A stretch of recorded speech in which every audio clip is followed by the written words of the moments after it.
পূর্ববর্তী পর্যায় পর্যন্ত আমরা স্বর থেকে স্বরে যাতায়াতের কিছু গতিভঙ্গি অনুশীলন করেছি। সেগুলো আপনাদের বুঝিয়েছি,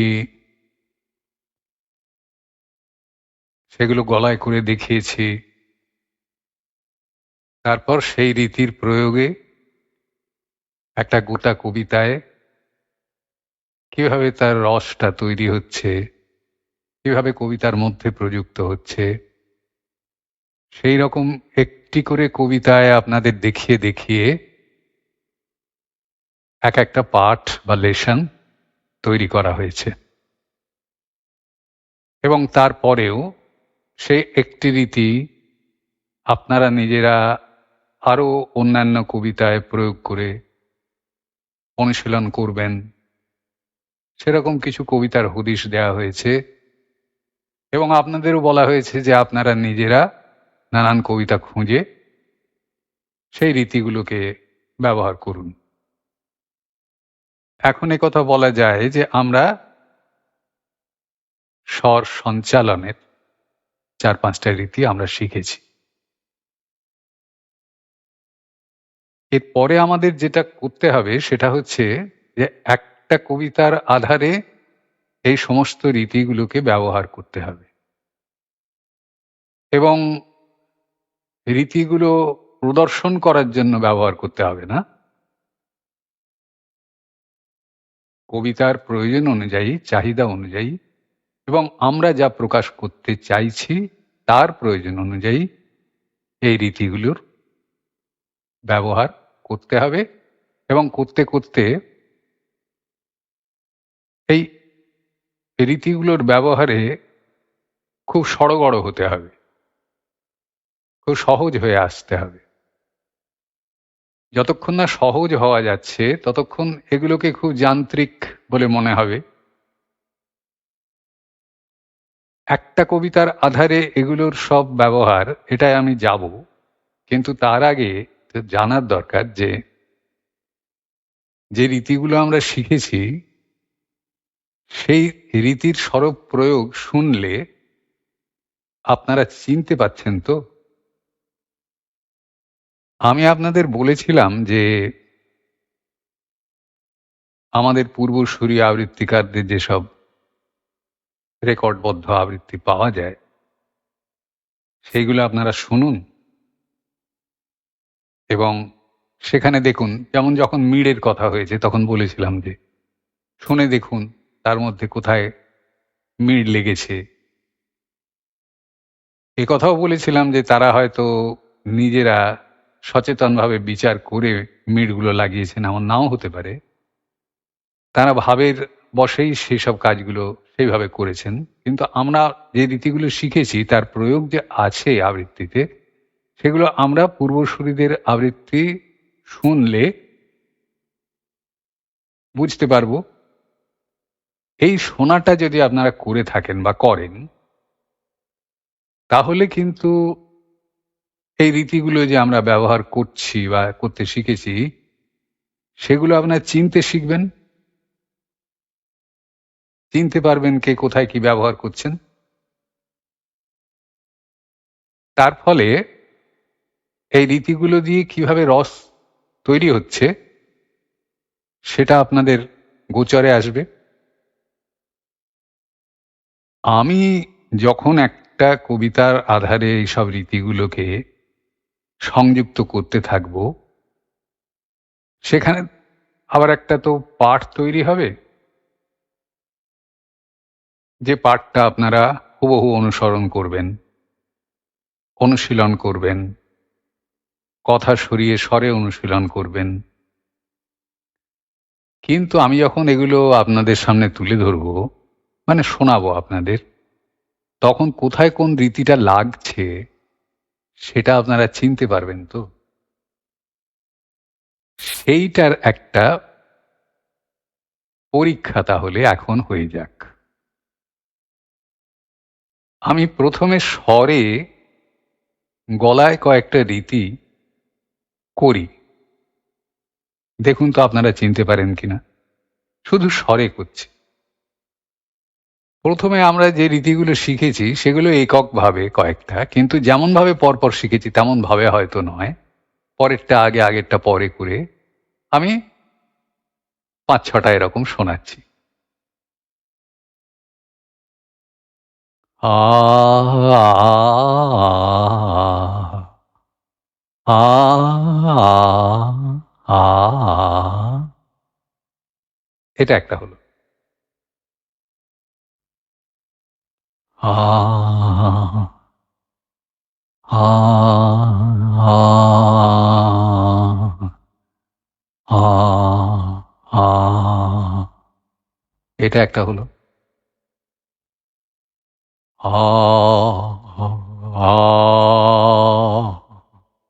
আ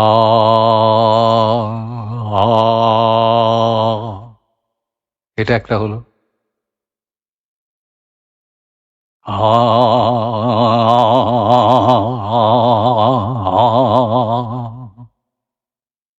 এটা একটা হলো। আবারও যদি আ আ আ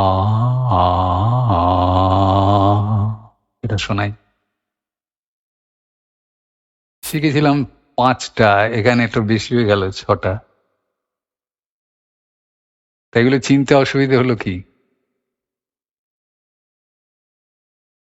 আমি কিন্তু যেগুলো এর আগে আলোচিত হয়েছে, অনুশীলিত হয়েছে, তার বাইরে খুব একটা যাইনি। আমি সেইগুলোকেই এককভাবে শুনিয়েছি। কেবল একটাতে একটা মিশ্রণ আছে। যেমন ধরুন ১ম এ আমি যেটা শুনিয়েছিলাম সেটা ছিল মিড়। তারপরে যেটা শুনিয়েছি, আমরা মিড়ের পরে কম্পন শিখেছিলাম। কিন্তু এখানে আমরা মিড়ের পরে যেটা শুনিয়েছি সেটা কোমল।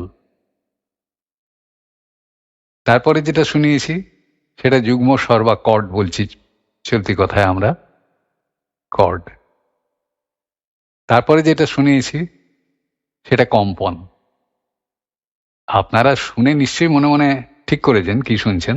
এখন সেগুলো মিলিয়ে নিন। এবং শেষকালে যেটা শুনিয়েছি, আমাদের তো ওগুলো হয়ে গেল, মিড় হয়ে গেল, কোমল হয়ে গেল, কর্ড হয়ে গেল, কম্পন হয়ে গেল। এছাড়া আমাদের যেটা ছিল যে প্লেন ওঠানামা ছিল, সরল ওঠানামা, সেটা আমি দেখাইনি এখানে। যেগুলো পরবর্তী সময়ে শিখেছি সেই রীতিগুলোই দেখিয়েছি। কিন্তু শেষকালে আরেকটা দেখিয়েছি। শেষকালে সেটা শুনে কি আপনাদের মনে হয়েছে যে এটা কোমল? আচ্ছা, এটাও কি মনে হয়েছে যে এটা শুধু কোমল নয়, এর সঙ্গে আরেকটা কিছু মিশে রয়েছে? এবং সেই মিশে থাকাটা কি মিড়? তাহলে দেখা যাচ্ছে যে আমরা যেগুলো শিখেছি সেগুলো যেমন এককভাবে প্রয়োগ করা যাবে, আবার একটার সঙ্গে আরেকটা মিশানোও যাবে। এখানে আমরা কোমলের সঙ্গে মিড়টাকে মিশিয়েছি। কোমলের সঙ্গে কম্পন মেশানো যেতে পারে। শুদ্ধ স্বরের সঙ্গে যেমন আমরা যুগ্ম স্বর হিসেবে আরো একটা শুদ্ধ স্বর মিশিয়ে মিশিয়ে উঠছিলাম, আমরা শুদ্ধ স্বরের সঙ্গে কোমল স্বর মিশিয়েও উঠতে নামতে পারি। এবং আরেকটা কথা বলে দেওয়ার যে আমরা যে কটা রীতি এ পর্যন্ত জানলাম, অনুশীলন করলাম, তার বাইরে স্বর সঞ্চালনের আর কোনো রীতি নেই বা আর কোনো পদ্ধতি পাওয়া যাবে না, এরকম কিন্তু নয়। এটা আমরা কয়েকটা আবিষ্কার করতে পেরেছি, সেইগুলো নিয়ে চর্চা করছি। সেই চর্চায় যেমন এককভাবে প্রয়োগ আছে, তেমনি মিশ্রণও রয়েছে। আবার আমরা যখন প্রথম লিপ টাং ন্যাজাল অ্যাবডোমেন করছিলাম, তখন দেখুন আমরা ৫টা লিপ টাঙের স্বর, ৪টে ন্যাজালের স্বর, এরকম করে করে তো প্রথম অনুশীলন শুরু করেছিলাম। কিন্তু তারপরে যখন যুক্তি দিয়ে, তারপরে অনুভব দিয়ে আমরা নানান কবিতা আবৃত্তি করতে শুরু করলাম, এবং সেই কবিতা যখন খানিকটা মনে হলো যে অনুভবগুলোকে লাগিয়ে করতে পেরেছি, তখন তাকে স্বরে স্বরে আমরা অনুসরণ করে কত স্বর পেলাম বলুন তো? লিপটাংয়ের মধ্যেই আরো কত স্বর পেলাম। ওই স্বরগুলো তো ১, ২, ৩, ৪, ৫ করে আমরা অনুশীলন করিনি। কিন্তু আবৃত্তিতে এই প্রয়োগগুলো করতে, করতে আমরা আরো নতুন স্বর আবিষ্কার করলাম। তেমনি এই রীতিগুলোকেও আমরা নানানভাবে ব্যবহার করতে, করতে আরো কোনো নতুন রীতিরও সন্ধান পেয়ে যেতে পারি। আবার এই রীতিগুলোর নানান যৌগিক প্রয়োগ, যৌগিক শুনলে বাংলা হয়তো অনেকের বুঝতে অসুবিধা হচ্ছে, এই রীতিগুলোর কম্বিনেশন পেয়ে যেতে পারি আমরা। তো এটা করার জন্য কিন্তু প্রথমে যে খুব ভালোভাবে দখলে আসতে হবে রীতিগুলো, এবং রীতিগুলোকে এরকম কোথাও শুনলেই চিনে ফেলা যাবে, এইটা তো করতে হবে। কোথাও শুনলেই যদি চিনে ফেলা যায় তাহলে বুঝতে হবে যে আমার প্রয়োগের দিকে নিজেরও যেমন তৈরি হয়েছে, অন্যেরা যা করছেন সেখানেও আমরা বিষয়টা চিনে নিতে পারছি। এখন এর একটা মজা আছে। মজাটা কি সেটা বলি। আমি যে পরীক্ষাটা করছিলাম সেটা এখনো শেষ হয়নি। শুধু স্বরে, একক স্বরে এই পরীক্ষাটা করেছি। আরো কিছু পরীক্ষা আছে। যে কথাটা উঠে আসছে সেটা বলে নিই। সেটা হচ্ছে যে, ধরুন সুরের মহিমা যারা বোঝেন না, এমন অনেক গানের শ্রোতা আছেন। যারা এই গানের মধ্যে কোথায় কি স্বর লাগছে না লাগছে এসব বোঝেন না, হয়তো চর্চা করেননি গানের। কিন্তু তারা গান শুনতে তো ভালোবাসেন। শুনতে ভালো লাগে বলে ভালোবাসেন। কারো শ্রুতিমধুর লাগে, কারো ভাবটা ভালো লাগে। কেউ কোনো গানকে নিজের জীবনের কোনো ঘটনার সঙ্গে মিলিয়ে নিতে পারেন, কোনো অনুভবের সঙ্গে মিলিয়ে নিতে পারেন। এভাবেও অনেকে গান শোনেন। সেই গান শোনাও গান শোনা। কিন্তু যিনি সঙ্গীত কিছু অন্তত শিখেছেন, তিনি যখন গান শুনছেন, তখন তিনি কিন্তু ওই সুরের চলনটাও শুনছেন। শুধু ভাব শুনছেন না, আর শুধু তার নিজের কোনো ভালো লাগার সঙ্গে মিলে যাচ্ছে বলেই গান শুনছেন এমন নয়। তিনি গান যে একটা শিল্প, এবং সেই শিল্পের যে রূপ, যে গঠন, সেগুলো খানিক বুঝতে বুঝতেই শুনতে পাচ্ছেন। ফলে কোথাও তার মনে হলো যে আহা, এখানে কুড়িমাটা কি চমৎকার করে লাগানো আছে, এটায় এ বারবার শুনতে হবে তো। তো অন্য যিনি এসব না বুঝে শুনছেন, তিনি কিন্তু এই মজাটা কোনোদিন পাবেন না। তিনি গানের ভাবটাই বুঝবেন, আর ওই নিজের ভালো লাগাটা, যে কারণে ভালো লাগা, সেটার সঙ্গে মিলিয়ে শুনবেন হয়তো। কিন্তু এই রকম আমি একটা একটা কড়িমার কথা বললাম, শুধু কড়িমা তো নয়, গানে এরকম অনেক কিছু আছে, বা কোথাও একটা হারকাত, মানে অনেকগুলো স্বর একসঙ্গে লাগানো। ওইখানটায় এসেও তার মনে হলো আহা, এটা কি সুন্দর লাগালো। এইগুলো তো যিনি গানের কোনো কিছুই জানেন না, গানের কোনো মহিমা, সুরের কোনো মহিমা জানেন না, তিনি তো এইগুলো বুঝতে পারছেন না, তা সত্ত্বেও গান শুনছেন। তো এটার কোনোটাতেই কোনো অপরাধ নেই। শিল্প উপভোগের জিনিস, যে যেমন করে বোঝেন, যতটুকু জানেন, যা পারেন সেরমভাবে শোনেন। আবৃত্তির ক্ষেত্রেও সবাই কবিতার ভাব, ভাবটা কিরম প্রকাশ হলো, এইসব তো শোনেন। কিন্তু আমরা এখন যারা আবৃত্তির প্রকরণ শিখে, প্রকরণ বুঝে, প্রকরণ প্রয়োগ করে আবৃত্তি করার চেষ্টা করছি, তারা কিন্তু এখন আবৃত্তি শোনবার সময় শুধু ভাব শুনবো না তো, আমরা তো লক্ষ্য করবো এগুলো, যে এইখানে একটা কোমল কি সুন্দর করে লাগালো। এ সমস্ত অনুভবটা একেবারে যেন ছুঁয়ে গেল ভেতরে। কিংবা এখানে এই যে মিট দিয়ে গড়িয়ে নামলো, এই গড়িয়ে নামাটা কি সুন্দর ছবিটাকে তৈরি করলো। অন্য যিনি শুনছেন তিনি ছবিটা হয়তো পেলেন, কিন্তু কি করে ছবিটা তৈরি হলো, এটা যে ওই মিট দিয়ে নামলো বলে ছবিটা তৈরি হলো, এটা উনি বুঝতে পারবেন না। তো এই শেখা এবং শোনার সময় এগুলোকে চিনতে পারা, এর মধ্যে কিন্তু আর একটা আনন্দ লুকিয়ে আছে। এমনকি কেউ যদি ভাবের দিক থেকে চেষ্টা করে আবৃত্তিটা করে থাকেন, তিনি প্রকরণ জানেন না, যেমন আমি পূর্বসূরীদের কারো কারো কথা বলেছি, যে তারা হয়তো ভাবের দিক থেকেই পৌঁছে গেছেন ওই রূপটাতে। তা পূর্বসূরী হন, সমসাময়িকই হন, কিন্তু তিনি তো একটা রূপ গঠন করে ফেলেছেন। সেই রূপটা যদি আমরা যে রূপ শিখেছি, চিনতে শিখেছি, এই দিক থেকে আরো তাৎপর্যপূর্ণ মনে হয় আমাদের কাছে। তাতে কি ক্ষতি হলো, না আবৃত্তিটা আর একটু বেশি উপভোগ করতে পারলাম আমরা? এগুলো আপনারা ভাববেন। মানে আমরা এই যে চর্চাগুলো করছি, এগুলো কিছু শুকনো যান্ত্রিক অনুশীলন নয়। এর সঙ্গে তো রসের অনেক কিছু জড়িয়ে আছে। তাই আবৃত্তি শোনার খুব অভ্যেস করার দরকার আছে। যেমন আমি আগে বলেছি, গান শোনারও অভ্যেস করার দরকার আছে এবং বুঝে, বুঝে শোনার দরকার আছে। আবৃত্তিও শুনতে থাকলে আপনারা এখন এই রীতিগুলোকে চিনতে পারেন কিনা সেটা একটু নজর করবেন।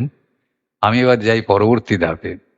আমাদের তো পর্যায়গুলো ছোট, ছোট। এর পরবর্তী ধাপে আমি আপনাদের আবার কিছু স্বর শোনাই। এবারে কিন্তু এককভাবে আমাদের যেগুলো করা হয়েছিল সেই রকম নয়। আমি হয়তো ৩ টে বা ৪ টে শোনাবো। সেখানে একটা যেমন মিশ্রণ শুনিয়েছি আগেরবারে, এটাতে এরকম অনেক সমস্ত সময়ে একটা রীতি থেকে অন্য রীতিতে যাতায়াত এবং কখনো মিশ্রণও থাকতে পারে। ছোট, ছোট করে শোনাচ্ছি। আ আ আ আ আ এটা একটা হলো।